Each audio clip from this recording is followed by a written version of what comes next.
GK पाठशाला का ये स्पेशल साइंस का वीडियो है। ये साइंस के क्वेश्चन जो है इसमें हर एक एग्ज़ाम में पूछे गए हैं, तो आप इसे पढ़िए। अभी आरआरबी एनटीपीसी टायर 2 का एग्ज़ाम है और आरआरबी ग्रुप डी और एसएससी जीडी का है, तो देखिए शायद आपके शिफ्ट में ये क्वेश्चन भी आ सकते हैं, तो इसे पढ़िए। स्टार्ट करते हैं आज का पहला क्वेश्चन। पादपों द्वारा अवशोषित जल का अतिरिक्त अंश किसके द्वारा बाहर निकाला जाता है? तो किसके द्वारा बाहर निकाला जाता है? ये निकाला जाता है वाष्पोत्सर्जन के द्वारा। वाष्पोत्सर्जन क्या है? वाष्पोत्सर्जन एक पौधे के माध्यम से पानी के आवागमन की प्रक्रिया है और इसके पत्तों, तनों और फूलों जैसे हवाई भागों से वाष्पीकृत होता है। ठीक है, इसका मतलब पौधे जो अतिरिक्त जल ले लेते हैं वो क्या धूप से या हवा से क्या होता है? वाष्पीकृत हो जाता है। ठीक है, पत्तियों और तना, फूल आदि से वाष्पीकृत होता रहता है। ठीक है, दूसरा क्वेश्चन है, जल और अल्कोहल के मिश्रण को किस विधि के द्वारा अलग किया जा सकता है? तो जल और अल्कोहल के मिश्रण को आसवन विधि द्वारा अलग किया जा सकता है। आसवन विधि होता क्या है? देखिए यहाँ पे आसवन की प्रक्रिया में पानी और अल्कोहल का मिश्रण क्या होता है? अल्कोहल का मिश्रण अलग हो जाता है। 78 डिग्री सेंटीग्रेड पर अल्कोहल का वाष्पीकरण शुरू हो जाता है। वाष्प कंडेंसर में घनीभूत होते हैं और रिसीवर में अल्कोहल एकत्र हो जाता है और पानी और अल्कोहल अलग अलग हो जाते हैं। उत्तकों का अध्ययन क्या कहलाता है? तो उत्तकों का अध्ययन क्या कहलाता है? हिस्टोलॉजी कहलाता है उत्तकों का अध्ययन। अगला क्वेश्चन, निम्नलिखित में से कौन सा दूध को दही में परिवर्तित कर देता है? तो दूध को दही में परिवर्तित कर देता है कौन? लैक्टोबैसिलस। ठीक है, ये जो है दूध को दही में परिवर्तित कर देता है। और खमीर क्या करता है? खमीर क्या करता है? ब्रेड बनाने के काम में आता है। ठीक है, तो क्या करता है? लैक्टोबैसिलस नामक बैक्टीरिया जो है ये दूध को दही में परिवर्तित कर देता है और ये लैक्टिक एसिड में एंजाइम लैक्टोज को परिवर्तित करता है, जो दूध को दही में बदल देता है, दही को खट्टा स्वाद प्रदान करता है। ठीक है, आज का पांचवा क्वेश्चन, वे शब्द जो उपयोग की कमी से मांसपेशियों के सिकुड़ने को दर्शाता है उसे क्या कहते हैं? तो उसे कहते हैं क्षय। ठीक है, आज का हमारा छठा क्वेश्चन है, सोडियम और मरकरी स्ट्रीट लैंप किसके कारण प्रकाशित होते हैं? तो किसके कारण प्रकाशित होते हैं? इसका आंसर है परमाणु उत्सर्जन। होता क्या है, जब सोडियम और पारा स्ट्रीट लैंप जो होते हैं, ठीक है, ये परमाणु उत्सर्जन के कारण प्रकाश करते हैं। फिलामेंट बनाने वाले इलेक्ट्रॉन सोडियम और मरकरी परमाणुओं से टकराते हैं, जिसकी वजह से उनके वैलेंस इलेक्ट्रॉन उच्च ऊर्जा स्तर तक उत्तेजित हो जाते हैं और वे मोनोक्रोमेटिक लाइट्स उत्सर्जित करके आराम करते हैं। ठीक है, इस तरह से क्या होता है? परमाणु उत्सर्जन से स्ट्रीट लैंप चमकता है। निम्न में से कौन सा ब्लू बेबी सिंड्रोम के लिए उत्तरदायी? तो ब्लू बेबी सिंड्रोम के लिए कौन उत्तरदायी? बी नाइट्रेट जो है ये उत्तरदायी है। ब्लू बेबी सिंड्रोम पानी के नाइट्रेट्स के कारण हो जाता है, जो कि ग्लोबिनमिया का कारण है। ठीक है, पीतल वायु से अलग रंग का क्यों हो जाता है? क्यों हो जाता है? वायु में किस चीज की उपस्थिति होती है? हाइड्रोजन सल्फाइड की उपस्थिति के कारण क्या होता है? इसका रंग क्या होता है? धीरे धीरे पीतल का रंग क्या होता है? भूरा होने लगता है। ठीक है, भूरा परत बना लेता है। मुख्य कारण तांबा का ऑक्सीकरण पर कॉपर ऑक्साइड बनने के कारण होता है। ठीक है, पीतल पर बनने वाला हरा भरा रंग मुख्य रूप से हवा में हाइड्रोजन सल्फाइड के लगातार संपर्क में आने से बनता है। तो गहरे समुद्र में गोताखोरों के श्वसन हेतु जल मिश्रित ऑक्सीजन के लिए किस गैस का प्रयोग किया जाता है? तो किस गैस का प्रयोग किया जाता है? नियॉन, आर्गोन, नाइट्रोजन या हीलियम? तो किसका किया जाता है? हीलियम का, क्योंकि ये सारे गैस क्या होता है, ये जल में जाने के बाद दबाव में जहरीले बन जाते हैं, इसलिए हीलियम का प्रयोग किया जाता है। साबुन कपड़े को साफ करने में मदद करता है। साबुन क्यों साफ करने में मदद करता है? क्योंकि यह विलयन के सतह तनाव को कम कर देता है। ठीक है, साबुन क्या करता है? साबुन विलयन के पृष्ठ तनाव को कम कर देता है, कम करने में सहायता करता है। इस प्रकार साबुन धूल के कणों, ग्रीस इत्यादि से चिपक जाता है और पानी की क्रिया द्वारा गंदगी को बाहर निकाल देता है। ठीक है, इस तरह से साबुन से के कारण पृष्ठ तनाव कम हो जाता है। लोहे की कमी के कारण कौन सा रोग होता है? तो लोहे की कमी के कारण कौन सा रोग होता है? एनीमिया रोग होता है लोहे की कमी के कारण। बेरी बेरी विटामिन B1 और देखिए आयरन की कमी से एनीमिया होता है। बेरी बेरी विटामिन B1 की कमी से टेटनी, क्लोस्ट्रीडियम टेटनी के कारण, और क्वासियोरकर जो होता है ये प्रोटीन की कमी के कारण होता है। ये क्वासियोरकर जो होता है ये प्रोटीन की कमी के कारण होता है। ठीक है, पेंट में क्रोमियम ऑक्साइड पेंट का कौन सा रंग बनाता है? तो पेंट में जो क्रोमियम ऑक्साइड या पेंट का रंग हरा बनाता है। ठीक है, सारे क्वेश्चन बहुत इंपॉर्टेंट है, इसलिए ध्यान से देखिएगा। पेंट में क्रोमियम ऑक्साइड जो होता है क्या करता है? पेंट के रंग को हरा बनाता है और इसे आमतौर पर वर्णक के रूप में इस्तेमाल किया जाता है। इसे क्रोम ग्रीन कहा जाता है। पानी की अस्थायी कठोरता का कारण क्या है? तो पानी की अस्थायी कठोरता का कारण क्या है? कैल्शियम बाइकार्बोनेट है। ठीक है, अस्थायी कठोर पानी को क्या हम उबाल कर नरम कर सकते हैं या फिर उसे यूज में ला सकते हैं। और यह क्यों हो जाता है? मैग्नीशियम हाइड्रोजन कार्बोनेट या कैल्शियम हाइड्रोजन कार्बोनेट के कारण ये कठोर हो जाता है। ठीक है, पर जो अस्थाई होता है उसे फिर नहीं किया जा सकता सही। जीव विज्ञान की कौन सी शाखा का संबंध विलुप्त जीवों से है? तो कौन सी शाखा का संबंध है? इसका है आंसर होगा प्लेओटोलॉजी। ठीक है, ठीक है, प्लेओटोलॉजी। आज का 15वां क्वेश्चन, तैराकी करते समय गति का कौन सा नियम लागू होता है? तो गति का कौन सा नियम लागू होता है तैराकी करते समय? गति का तीसरा नियम लागू होता है। प्रत्येक क्रिया के क्या होता है? गति का तीसरा नियम क्या होता है? न्यूटन के तीसरे नियम में कहा गया कि प्रत्येक क्रिया के समान एवं विपरीत प्रतिक्रिया होती है। तो तैराकी में जब हम हाथ पैर पानी के विरुद्ध क्रिया कराते हैं तो पानी भी तैराक पर वापस क्रिया करता है और तैराक को आगे धकेलता है। इस तरह से पानी में डूबता नहीं मनुष्य और आगे बढ़ता जाता है। मानव शरीर का कौन सा अंग एम्फियोज्मा से प्रभावित होता है? तो कौन सा?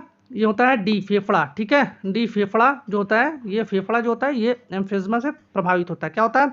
वात स्फीति एक क्या है? वात स्फीति बोलते हैं इसको। ठीक है ना, वात स्फीति क्या होता है? वात स्फीति एक फेफड़े की बीमारी है जिसमें छोटी वायु थैली हवा से भर लेती है। ठीक है, हवा से भर जाती है और रोगी को लगातार सांस की कमी हो जाती है। इस विकार के कारण एस्बेस्टर प्रदूषक जिम्मेदार है। ठीक है, जब वात स्फीति विकसित होती है तो एल्वियोली और फेफड़े के ऊतक को नष्ट कर देती है। ठीक है, दो सतहों के बीच लगातार घर्षण बल बढ़ता है यदि क्या होने पर बढ़ता है? दोनों पृष्ठों को बलपूर्वक दबाया जाता है, यानी दबाव के कारण। ठीक है ना, दबाव के कारण दो वस्तुओं की सतह को एक दूसरे के खिलाफ स्लाइड करने से अधिक कठिन बनाना घर्षण को बढ़ाने का तरीका है। यह सतह को खुरदरा बनाकर किया जा सकता है, या दो सतहों को जोर से दबाया जाता है, किसी एक सतह पर अधिक दबाव डाला जाता है। इससे क्या होता है? समझ ही गए होंगे। क्वेश्चन नंबर 18, अधिक ऊंचाई पर हवाई जहाज में स्याही वाले पेन लीक क्यों करते हैं? क्यों लीक करते हैं? तो इसका आंसर है ऑप्शन डी, पेन के बाहर कम वायुमंडलीय दबाव के कारण जो है ये लीक कर जाते हैं। ठीक है ना, इसलिए प्लेन में नहीं ले जाने दिया जाता है इनको। बैकिंग ऑफ रोड का उदाहरण क्या है? यह है अभिकेंद्र बल। ठीक है, बैकिंग ऑफ रोड अभिकेंद्र बल का उदाहरण है। अभिकेंद्र बल वह बल है जो वस्तु को एक वृत्तीय पथ पर बनाए रखने में मदद करता है। ठीक है, आज का 20वां क्वेश्चन है, वाटरप्रूफ और स्टेनलेस कपड़ों में किसका उपयोग किया जाता है? तो किसका उपयोग किया जाता है? ये एल्युमिनियम हाइड्रोक्साइड का जो है उपयोग किया जाता है। ऑप्शन सी, काफी इंपॉर्टेंट क्वेश्चन है और एसएससी सीजीएल और एनटीपीसी में ये काफी बार पूछा गया, आरआरबी रेलवे एनटीपीसी में। प्रकाश की तीव्रता किस पर निर्भर करती है? तो प्रकाश की तीव्रता हमेशा निर्भर करती है आयाम पर। ठीक है, क्या दिया? Intensity of light is directly proportional to square of its amplitude. ठीक है, आज का 22वां क्वेश्चन, निम्नलिखित में से कौन सा मानव त्वचा को रंग प्रदान करने के लिए उत्तरदायी? तो कौन सा है इसमें से? Option D, melanin. ठीक है, मेलेनिन क्या करता है? मानव त्वचा को क्या करता है? रंग देने के लिए जिम्मेदार होता है मेलेनिन। ठीक है, तो मानव शरीर में जंदिका कहाँ स्थित होती है? तो मानव शरीर में जंदिका कहाँ स्थित होती है? घुटनों में स्थित होती है। ठीक है, हमारे सौरमंडल में निम्नलिखित किस ग्रह का द्रव्यमान न्यूनतम होता है? तो हमारे सौरमंडल में बुध ग्रह का जो है द्रव्यमान न्यूनतम होता है। ठीक है, कपड़ों पर जंग लग जाता है तो इसको किसके द्वारा हटाया जाता है? कपड़ों पर जंग लगने के द्वारा इसे ऑक्जेलिक अम्ल के द्वारा इसे हटाया जाता है।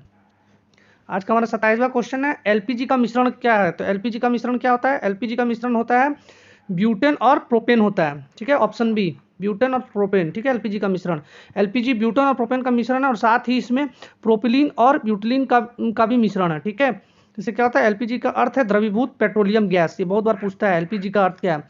ये फुल फॉर्म। इसका उपयोग खाना पकाने के लिए, उपकरण, वाहन और हीटिंग उपकरणों के लिए ईंधन के रूप में किया जाता है। ठीक है, 28 नंबर क्वेश्चन, गुणात्मक रूप से किस वस्तु के विराम अवस्था में रहने या वेग से गतिशील रहने की प्रवृत्ति को क्या कहते हैं? इसे क्या कहते हैं? जब वस्तु गतिशील है तो गतिशील रहना चाहिए, स्थिर है तो स्थिर रहना चाहिए। तो इसे क्या कहते हैं? इसे डी, जड़त्व। जड़त्व कहते हैं ये। ठीक है, जड़त्व में क्या होता है? अपनी इस गति की स्थिति में किसी भी परिवर्तन के लिए किसी भी भौतिक वस्तु का प्रतिरोध है। इसमें वस्तु की गति, दिशा या विराम की स्थिति में परिवर्तन शामिल है। जड़ता को एक स्थिर वेग पर सीधी रेखा में चलते रहने को वस्तुओं की प्रवृत्ति के रूप में परिभाषित किया जाता है। ठीक है, जड़ता का सिद्धांत क्या होता है? पारंपरिक भौतिक मूलभूत सिद्धांतों में से एक है। ठीक है, ऑयल ऑफ विट्रियोल का रासायनिक नाम क्या है? ऑयल ऑफ विट्रियोल का रासायनिक नाम क्या है? सी, सल्फ्यूरिक अम्ल। ओके, बहुत इंपॉर्टेंट क्वेश्चन, सल्फ्यूरिक अम्ल। ऑयल ऑफ विट्रियोल का रासायनिक नाम क्या है?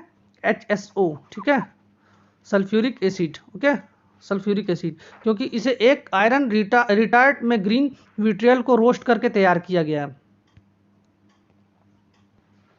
भोपाल त्रासदी के दौरान कौन सी गैस निकली थी? तो भोपाल त्रासदी के समय कौन सी गैस निकली थी? Methyl isothiocyanate. ठीक है, बहुत बार पूछा जाता है ये क्वेश्चन। आज का 31वां क्वेश्चन है, हीमोग्लोबिन का मुख्य घटक कौन सा है? तो हीमोग्लोबिन का मुख्य घटक कौन सा है? लाल रक्त कणिकाएं, लाल रक्त कोशिकाएं, माफ कीजिएगा, लाल रक्त कोशिकाएं। सेलफोन में किस प्रकार के तरंगों का उत्सर्जन होता है? तो किस तरह का तरंग होता है? रेडियो तरंग होता है सेलफोन में। रक्त परिसंचरण की प्रक्रिया का वर्णन करने वाले पहले वैज्ञानिक कौन थे? तो पहले वैज्ञानिक कौन थे? रक्त परिवहन का विलियम हार्वे थे। विलियम हार्वे ने रक्त परिसंचरण की खोज की तथा मानव हृदय प्रणाली के आवश्यक घटक हृदय, रक्त और रक्त वाहिकाएं हैं। ठीक है, मानव हृदय प्रणाली में विभिन्न तत्वों में डैश क्या होता है? विभिन्न तत्वों में क्या होता है? समान परमाणु संख्या और समान इलेक्ट्रॉनिक विन्यास, भिन्न भिन्न परमाणु संख्या, भिन्न भिन्न परमाणु संख्या और समान इलेक्ट्रॉनिक विन्यास, या समान संख्या में इलेक्ट्रॉन और न्यूट्रॉन। तो क्या होता है? भिन्न भिन्न परमाणु संख्या। इसका आंसर क्या होगा? इसका आंसर होगा ऑप्शन बी, भिन्न भिन्न परमाणु संख्या। निम्नलिखित तत्वों में से किसकी परमाणु संख्या क्लोरीन की परमाणु संख्या की तुलना में अधिक है? तो किसकी है? ये है पोटेशियम। इसका आंसर होगा पोटेशियम की है, ऑप्शन ए। ठीक है, जरा देख लीजिए, पोटेशियम की संख्या क्लोरीन की परमाणु संख्या की तुलना में अधिक होती है। देखिए इन सबों की अब दिया हुआ है यहाँ पर आपको परमाणु संख्या इस प्रकार दिया हुआ है क्रमवार, इसे थोड़ा देख लीजिएगा। पोटेशियम की कितनी है? 19, क्लोरीन 17, एल्युमिनियम 13, सल्फर 16 और हीलियम 2। 36 प्राणी जगत का सबसे बड़ा संघ जिसमें कीट भी सम्मिलित है कौन सा है? तो इस कौन सा होता है? ये सी, आर्थ्रोपोडा। आर्थ्रोपोडा। ठीक है, पद जिन किसने बनाया था? जिन किसने बनाया था? ये जिन शब्द को गढ़ा किसने था? तो पद जिन शब्द को गढ़ा किसने था? मतलब जिन को। ठीक है, जिन को गढ़ा किसने था? बी जोहानसेन। ठीक है, डेनिश वनस्पति शास्त्री विल्हेम जॉनसन, इनका पूरा नाम था विल्हेम जॉनसन, ने आनुवंशिकता की इन मूलभूत भौतिक और कार्यात्मक इकाइयों का वर्णन करने के लिए 1909 में जिन शब्द को डेनिश और जर्मन में जेन शब्द से गढ़ा था। ठीक है, 1905 में, ये 1 होगा 1905 में। मूत्र के पीले रंग के लिए कौन सा रंग द्रव्य उत्तरदायी है? तो कौन सा उत्तरदायी है? Option B, urochrome. ठीक है, सामान्य मूत्र का रंग आमतौर पर पीले रंग का द्रव्य यूरोबिलिन या यूरोबिलिन की उपस्थिति के कारण पीला या एम्बर होता है। ठीक है, वायुमंडल हवा में सबसे प्रचुर घटक है कौन सा घटक है सबसे प्रचुर? नाइट्रोजन। 78% पाया जाता है नाइट्रोजन, है ना। आज का हमारा 40वां क्वेश्चन है, रिकेट्स बीमारी की कमी डैश की कमी से होता है? रिकेट्स किसकी कमी से होता है? विटामिन डी की कमी से।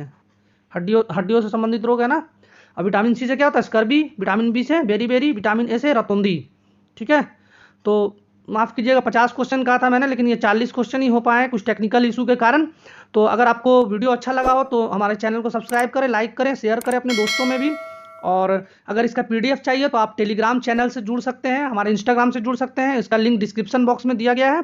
तो हमारा वीडियो डेली देखते रहें, आपको इस तरह के कंटेंट डेली मिलेंगे। ठीक है।